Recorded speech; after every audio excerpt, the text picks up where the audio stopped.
Acá lo tienen a Serrat, está interpretando a Machado en un discazo, la verdad que es una maravilla. Siempre recuerdo los comentarios. Está con nosotros Daniel Giaschetti. Buen día, Daniel. Buen día. Bienvenido. El querido, el amado y admirado Bocha Benavides, tuve el honor de ser su amigo. Bocha Benavides siempre decía una cosa a propósito de la poesía cuando esta era musicalizada. A la poesía, habitualmente, las personas van a ella. Los que les gusta, ¿no? Es decir, necesitan ir a la poesía. Pero cuando la poesía se transforma en canción, la poesía va a la gente. Exacto. Entonces él siempre estaba muy, muy agradecido de los distintos músicos, cantantes que musicalizaron sus poemas, porque él dice, imagínate a cuánta gente llegó mi poesía, que no tuvo que esperar que la gente fuera a ella, ¿no? Exacto. Y en el caso de Machado creo que es uno de los ejemplos más emblemáticos y populares y masivos, ¿no? Sí. ¿Cuánta gente canta Machado sin saber que está cantando a Machado, no? O se entera de quién es, ¿no? Claro, y esa es una maravilla, es un gran aporte que ha hecho Serrat y desde ese... Ya con eso ya le alcanzó a Serrat. Bueno, esta por lo menos es mi opinión. Bueno, Daniel, se había anunciado, y la verdad que el sistema político, nuestros políticos cumplieron a rajatabla, que una vez que terminara el Mundial se iban a largar. Y como me corrigió el otro día, esta boca es mía, con criterio y con acierto, Oscar Botinelli me dijo no cuando terminó el Mundial, cuando a Muslera le hicieron el segundo gol. Claro. Es decir, ¡ra! Se terminó. Claro, porque en realidad la línea divisoria era la atención del público hacia la selección uruguaya, ¿no? Tal cual. Además, viste que el Mundial tiene esa cosa muy, muy rara. Cada vez que hay un Mundial la sentimos, ¿no?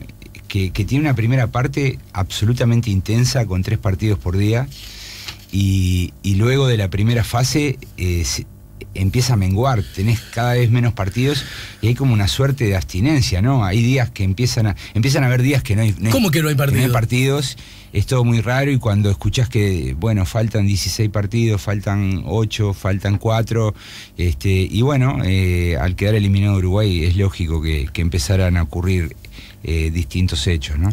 Exacto. Bueno, y en ese plan ocurrió algunas cosas que estaban esperadas, que se consolidara, por ejemplo, en el Partido Nacional, el grupo de los intendentes, en un mes van a mencionar el candidato, que es casi como un secreto a voces, que va a ser Antía, ¿no? Verónica. Sí. Aprovechando, yo lo dije el otro día. El Partido Nacional ya tiene como 6 candidatos, eso, ¿no? Si contamos todos, ¿no? O sea, con chance, bueno, muchos menos, ¿no? Pero, sí, claro. Pero ya en el Partido Nacional se ha instalado con mucho más facilidad. En primer lugar porque, bueno, estaban los 2 candidatos del anterior proceso electoral, ¿no? Tanto Larrañaga como Lacalle Pou. Era cantado que iban a ser candidatos y bueno, hay otros 2 que son producto de decisiones que tuvo Alianza Nacional, ¿no? Hay que recordar que Verónica Alonso y que Enrique Antía en el proceso electoral 2014 2015 estuvieron en las filas del sector de Larrañaga, ¿no? En Alianza Nacional. Alonso, Antía... son desprendimientos, sí, claro, desgajamientos. Eso llevaría a pensar que, bueno... justamente se impone la pregunta, ¿no? En realidad, bueno, la candidatura de Larrañaga debería ser más débil que lo que fue en el periodo anterior.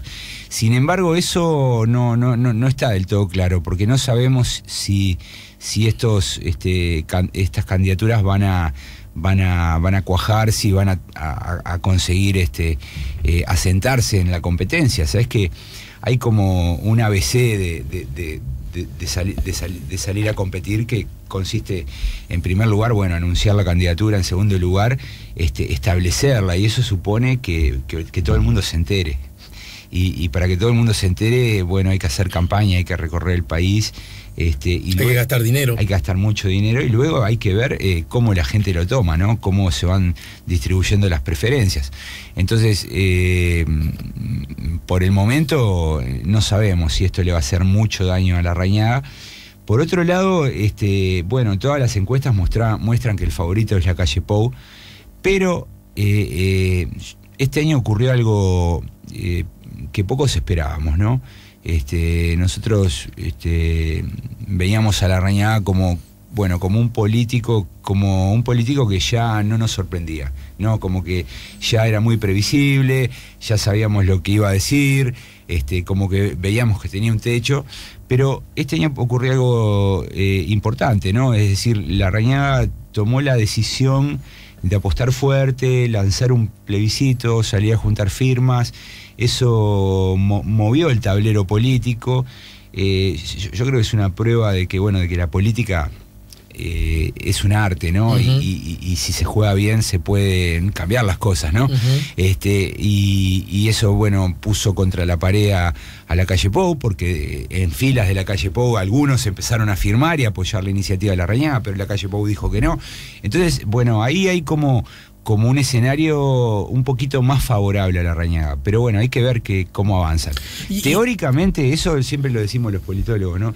Por lo menos con las teorías que nosotros leemos esta realidad, teóricamente hay lugar para dos, ¿no?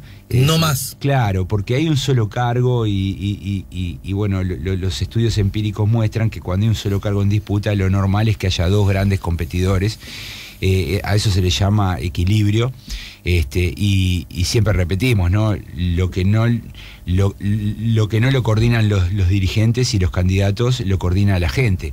O sea, o bien los candidatos se van bajando y hacen alianzas y tienden a dos bloques de vuelta, o la gente directamente abandona las candidaturas que no tienen chance y se pasan a preferir a las candidaturas que tienen más chance. De hecho, incluso ya no la literatura, la historia más cercana muestra que hay candidaturas que salen a la cancha sabedores que no van a llegar hasta el final, pero que eso les permite posiciones de privilegio. Exacto. A la hora de armar listas, ¿no? Pueden negociar lugares, ¿no? Por ejemplo, Jorge Saravia, recordarás, fue el último en bajarse en la anterior competencia.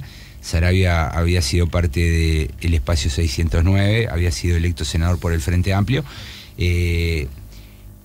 Por allá por el 2012, 2013, él se va del Frente Amplio, se integra al Partido Nacional, y anuncia su precandidatura por el Partido Nacional. Luego él termina negociando con la calle Pou y arreglando.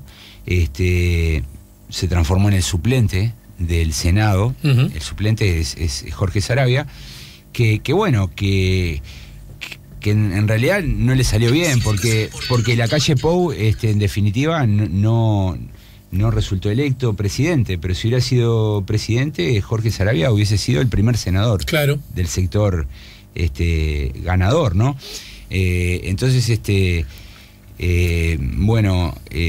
esperar que algunos hagan eso, ¿no? Lancen su candidatura, vean qué pasa, y si no pasa nada, tratar de negociar o arreglar con alguno de los que están compitiendo con chance para poder estar en un lugar privilegiado en las listas de la próxima elección. Y a propósito de este escenario dentro del Partido Nacional, a ver, vos decías, Larrañaga de algún modo sorprende, promoviendo, en este caso, una reforma constitucional, pero una reforma constitucional a propósito de llamémosle así, los temas vinculados a la seguridad o inseguridad, como cada uno quiere decir, y con ingredientes, elementos que en el espinel ideológico uno podría suponer que son, para decirlo menos, de centro derecha. Sí. ¿Estamos de acuerdo? Absolutamente. Siendo Larrañaga, si lo comparamos con la calle Pou, el candidato más de centro izquierda. Sí. Curiosamente, en la calle Pou, que luce en ese espinel como el candidato de centro derecha, es el que dice que no va a votar o que no va a firmar, cuando uno desde afuera y a la distancia podría suponer que tendría empatía. Claro. ¿En qué clave pueden leerse esas dos acciones? Bueno, el movimiento de Larrañaga, para mi gusto, es inteligente, porque hay que recordar que en las internas el voto no es obligatorio y que cada vez va menos gente a votar a las internas. En la última elección fue el 37%. Esto nos habla de un electorado que participa, que está bien interesado en la política, que tiene definiciones ideológicas mucho más sólidas y consistentes que los que no van a votar. Y por los estudios que conocemos, el electorado del Partido Nacional que vota en las internas es un electorado que está corrido hacia el centro derecha, ¿Mm? La calle Pou Claro. ha cultivado estos años una política que bueno, que no es de derecha, ¿no? O sea, es más bien de centro. O sea, si bien ha sido un crítico del gobierno, sus posiciones no han sido tajantes ni duras, y es difícil calificarlas de derecha, ¿no? O sea, es bastante difícil. Su propia historia, ¿no? Porque una cosa es el debate político, ¿viste? Donde se dicen muchas cosas, pero otra cosa es cuando uno analiza la política fríamente, es muy difícil calificar el discurso de la calle Pou o las iniciativas que ha tenido. Yo diría que son más bien de centro. Ajá. ¿Por qué hace eso la calle Pou? Bueno, porque la calle Pou está orientado a ganar la segunda vuelta y está pensando en ser el próximo presidente y en tratar de gobernar. No está tan centrado o mentalizado en ganar una interna. Entonces ahora va a tener este desafío, ¿no? Porque el público de la interna naturalmente va a sentir mucha proximidad a las posiciones o a las iniciativas de Larrañaga. Este endurecimiento de Larrañaga lo aproxima más al votante promedio del Partido Nacional, claro, digamos. Tal vez no le dé, tal vez el votante promedio no solo mire las políticas de seguridad, capaz que hay otros temas que le interesan, capaz que está más interesado en efectivamente echar al Frente Amplio del poder, como dicen algunos, y capaz que la calle Pou representa un mejor prospecto, no lo sabemos, pero en principio los movimientos que ha hecho Larrañaga han sido muy inteligentes y nos están hablando de que va a dar la pelea, ¿no? Aún teniendo en cuenta eso que tú decís, convengamos que la aparición de Alonso y de el movimiento de los intendentes luce como una posibilidad que desgaste más a Larrañaga que a la calle Pou, ¿no? Claro. Por lo menos en primera instancia. Lo que ocurre es que esos desgajamientos o esa construcción de un tercer grupo ahí en el medio de los dos grandes líderes tenía mucho sentido con un Larrañaga, yo lo llamo un Larrañaga petrificado, ¿no? Sin cambios en el tiempo, ¿no? Con el mismo discurso, pero Larrañaga es distinto, ¿no? Ha tomado la iniciativa, ha logrado colocar temas en la agenda, ha conseguido de que muchos actores comiencen a tomar decisiones en función de lo que él está proponiendo. Hacía muchos años que Larrañaga no lograba eso. Entonces, en ese marco, la incomodidad del grupo de los intendentes y de Verónica Alonso va a ser notoria, ¿no? Porque, por la derecha están desbordados, entonces ellos tal vez no dejen de complicar a Larrañaga y capaz que comienzan a complicar a la calle Pou, ¿no? Pero hay que ver cómo esto comienza a funcionar. Yo creo que las empresas de opinión pública ya deben estar midiendo, y probablemente en los próximos meses tengamos un panorama un poco más claro, ¿no? Acá hay que recordar algo que recién insinuaste vos y que ustedes nos han explicado desde hace tanto tiempo, y es que las elecciones primarias y después las elecciones nacionales lucen como una verdadera paradoja, ¿no? Porque por un lado, en las primarias tiende a ganar el más parecido a los tuyos, sí, pero que no suele ser el más preferido por los otros, ¿no? Sí, esto estaba anunciado en la obra de Anthony Downs. Yo ya te he hablado de Anthony Downs, es un clásico. Hay un estudio empírico excelente que creo que en América Latina lo asumimos con bastante profundidad a partir del trabajo de la obra de Joseph Colomer, que es un politólogo catalán que enseña en Estados Unidos, y que él escribió esta paradoja, ¿no? O sea, de que las elecciones nacionales se ganan conquistando al votante mediano del electorado, pero las elecciones primarias o internas de los partidos se ganan conquistando al votante mediano del partido. Entonces eso supone movimientos que son absolutamente opuestos, ¿no? O sea, para ganar al votante mediano del partido hay que ir hacia los extremos, y para ganar la elección nacional hay que ir hacia el centro. Eso pone en un aprieto a los competidores de la política uruguaya, porque están muy cerca las elecciones primarias de las nacionales, ¿no?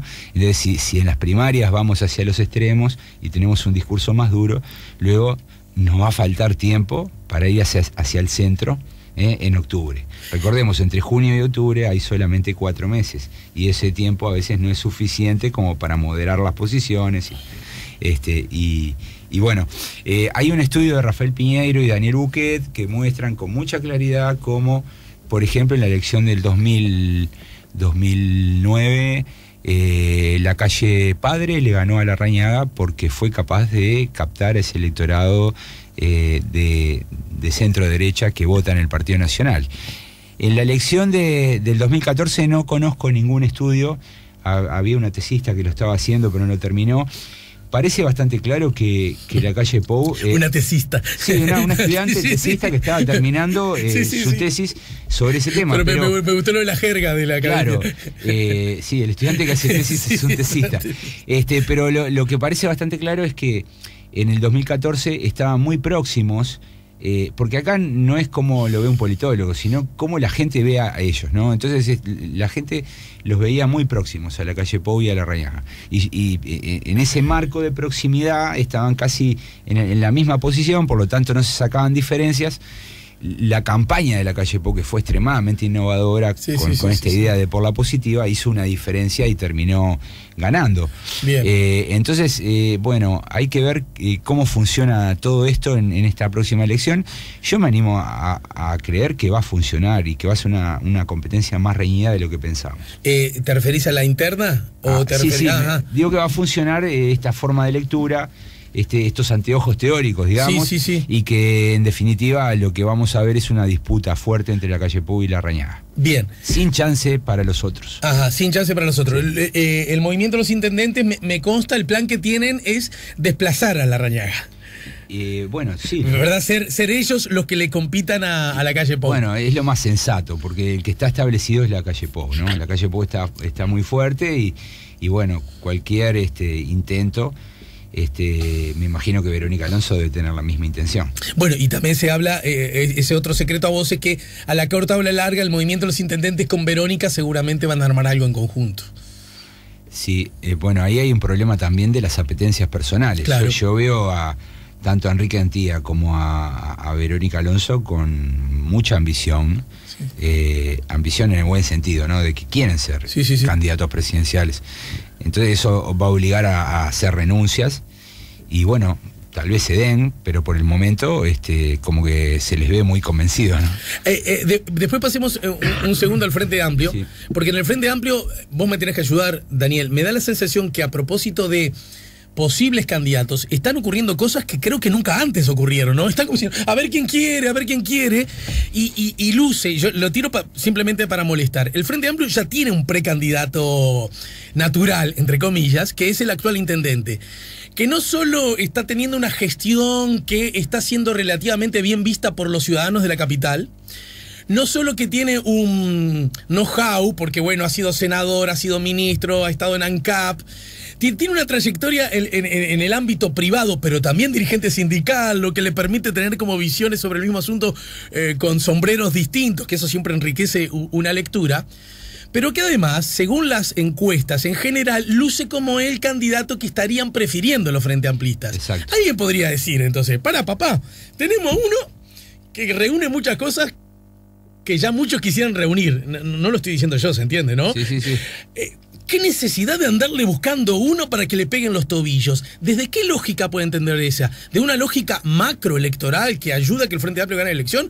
¿O una lógica de decir, no, mirá, que si no están los míos, prefiero que pierda mi partido? Pero las preguntas que valen para el Partido Nacional también valen para el Frente Amplio y podríamos preguntarnos por qué el Partido Nacional tiene 2 candidatos y no tiene uno, ¿no? Por ejemplo, Adriana Peña en el Partido Nacional propuso, vamos atrás de la calle Pou y listo, y no nos peleamos y no gastamos dinero en junio y nos guarda, y no fue de recibo. Y tanto Larrañaga como la calle Pou argumentaron diciendo que eso no...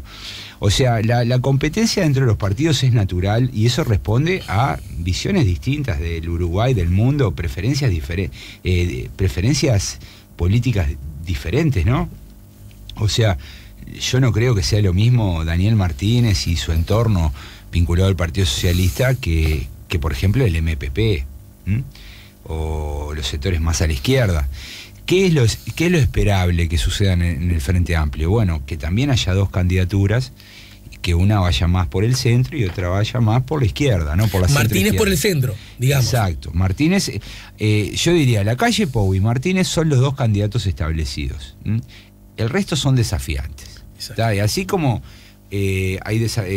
Larrañaga y todos sus desprendimientos son los desafiantes de Lacalle Pou, en el Frente Amplio hay que distinguir cuáles son los desafiantes. Como Lacalle Pou fue desafiante de Larrañaga en la anterior interna, ¿no? Entonces, los desafiantes del Frente Amplio son, en primer lugar, Mujica, que es como un gran selector, que es una palabra que no existe, pero que mezcla selección y elección, ¿no? Claro. O sea, ¿por qué esto? Porque él está buscando una estrategia, porque a él no le gusta nada a Martínez, ¿no? O sea, hay una historia muy parece ser muy claro eso, ¿no? Muy complicada entre ellos, ¿no? O sea, él lo rechazó para ministro de Industria, lo había propuesto del Partido Socialista, terminó Kramerman, pero la primera opción era Martínez y él la rechazó. Cuando a Daniel Martínez se lo saca del ruedo para que sea Ana Olivera, el MPP formó parte de esa gran coalición que lo desplazó. Y después hay opiniones de Mujica, hay que ir al libro de García, como ese Pepe Coloquios, ahí, bueno, las cosas que dice Mujica de los socialistas son como pero sin ir tan lejos, hay que estar atento a lo que dice ahora. Claro. Bueno, un candidato tenemos que saber para dónde va. Claro. O sea, él no confía mucho. Lo único que le falta decir es, al pelado le tengo miedo. Claro, él no confía mucho, no lo quiere a Martínez, y bueno, entonces Mujica... Si Mujica tuviera unos años menos, a mí no me cabe duda que él se lanzaba. Pero me parece que esta vez el tema de la edad se lo está tomando muy en serio, y a mí me da la impresión de que él no va a ser el candidato, y lo que está haciendo es tirar nombres para ver si alguno prende con fuerza, ¿no? Entonces ahí han desfilado desde Orsi, Murro, Carolina Cose. Y bueno, no va a salir de ahí. Alguno de ellos va a ser el candidato de Mujica, ¿no? Y yo creo que va a haber una interna con dos candidatos principales. Puede haber alguno más, porque por ejemplo no sabemos qué va a hacer Astori, pero si Astori corre, tiene poca chance, y probablemente erosione la base electoral de Martínez, porque puede haber muchos votantes de Martínez que prefieran a Astori. Probablemente no sea una mayoría, pero algunos puede haber, y eso puede erosionar la chance. Pero vuelvo a repetir, así como en el Partido Nacional la competencia debería tender a dos, en el Frente Amplio también la competencia debería tender a dos. ¿Por qué no está claro que la barra de Astori esté, aún con sus diferencias, pero en negociaciones mediante, más alineada con Martínez? Porque ahí también hay diferencias, ¿no? Hay diferencias. Es evidente que hay... A ver, no está alineada, pero la mayor parte sí, ¿no? O sea, vos hablás con diputados, con algunos senadores, y están todos muy dispuestos a ir atrás de Martínez. Entre otras cosas porque ellos quieren tener chance de retener sus bancas. Y Martínez le da esa oportunidad, y además porque ir atrás de Astori en una campaña donde Astori arranca perdiendo y hay que revertirlo, eso es un esfuerzo formidable, son muchos recursos, ellos como que ven todo más fácil con Martínez. No obstante, hay un sector del astorismo que tiene diferencias con la forma de moverse de Martínez, ¿no? O sea, no lo ven como un propio, ¿no? Sí. Tienen como distancias. Hay aspectos que no le gusta, porque Martínez es más parecido a Tabaré Vázquez que a Astori, ¿no? Martínez es mucho más populista, ¿no? O sea, toma algunos actos públicos que son típicos, ¿no? Son gestos populistas, ¿no? Así, ir con una bicicleta, ¿no? O sea, incluso con un toque... O ir a limpiar, después de los partidos ir a limpiar. Ese tipo de cosas son como gestos populistas que a ver, que desde el punto de vista sustantivo no hace diferencia si el intendente levanta los vasitos tirados en la explanada o si no lo hace, ¿no? Porque se supone que hay personal que está contratado para hacer eso. Pero bueno, si él aparece levantando eso, bueno, hay mucha mucha gente que compra, ¿no? Y que dice, ay, qué bueno, el intendente se ocupa de levantar los vasitos. Esto es como la presidenta de Croacia, ¿no? O sea que, la tipa hace 40 años que es diplomática, una vez en su vida se pagó los pasajes ella, y bueno, ahora es el emblema del buen manejo de los recursos públicos. Es que me vino a la cabeza ahora cuando dijiste esto, aquel hecho muy destacado. ¿Vos te acordás cuando Mujica fue presidente, que vino un temporal, no sé qué diablos, y Mujica, por ayudar a un vecino, una tabla le pega en la frente, porque el vecino, no sé, le fue a ayudar, atar no sé qué cosa, le pega en la frente y lo lastima, ¿no? Y entonces recuerdo que al otro día conversé acá con Julio María Sanguinetti, que él decía, pero es exactamente lo contrario que tiene que hacer un presidente. El presidente tiene que estar con el equipo que trabaja en el marco de una crisis, dando directivas, estando recibiendo información y no ayudando a un vecino corriendo riesgo de más. Claro, pero, pero yo creo igual que son hechos distintos. Porque no, pero quiere decir, en algún punto lo son, pero el hecho de cómo un mismo hecho puede ser visto en forma tan distinta por otro. No, pero claro, pero lo que pasa es que en el caso de Mujica yo creo que era parte de la vida privada de Mujica y se hizo público porque una tabla le pegó en la frente. Sí. Pero en el caso de Martínez no, porque él fue a juntar los vasitos porque estaban las cámaras. Eso es casi que rompe los ojos. Bueno, pero ustedes nos enseñan también que de los políticos lo único que uno tiene que esperar son gestos políticos. Está bien, pero bueno, No, yo no digo que sean correctos, adecuados o... pero los políticos se mueven en clave de política, ¿o no? Bien, hay gestos y gestos, hay mucha gente ¿A vos no te gustó nada? No, a ver, no son las cosas que más me gustan, ¿no? Prefiero que hagan recorridas, que hablen con la gente, que escuchen a la gente, pero no sé, hay algunas cosas que me parece que son para la tribuna. Ajá. Probablemente la tribuna la compre y bueno, si eso funciona, todo bien, pero no creo que sea la esencia de la política eso, ¿no? Ponerse frente a las cámaras a hacer determinadas cosas. Hay otros modos de hacerlo, ¿no? Y en el final, recién hablé de Sanguinetti, va a estar la semana que viene, de paso lo informo al público.